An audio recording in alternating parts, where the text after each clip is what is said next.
আসসালামু আলাইকুম ওয়া রাহমাতুল্লাহ। জনতার খবর চ্যানেল হতে কিছু কথা বলার জন্য একটি ভিডিও বানাতে বসলাম। 26শে মার্চ স্বাধীনতা দিবস উপলক্ষে কিছু কথা জনগণকে স্মরণ করার জন্য ভিডিওটা বানাতে বসলাম। ভিডিওটা সাবস্ক্রাইব করবেন, শেয়ার করবেন, লাইক করবেন। বিষয়টা হলো, স্বাধীনতার 54 বছর পর এখন এসে কর্নেল ওলি বলতাছে সে জিয়াউর রহমানকে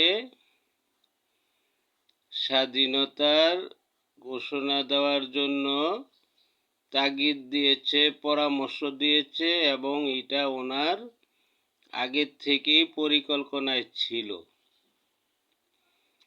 কিন্তু উনি তো জিয়াউর রহমানের কলিকণা, জিয়াউর রহমানের পদমর্যাদা অবিচারও ছিল না। উনি ছিল জিয়াউর রহমানের আন্ডারে চাকরি করত। সেনাবাহিনীর আইন অনুযায়ী ওনাকে যদি অর্ডার দেওয়া হতো সারা রাত দাঁড়িয়ে থাকতে, সে দাঁড়িয়েই থাকবে।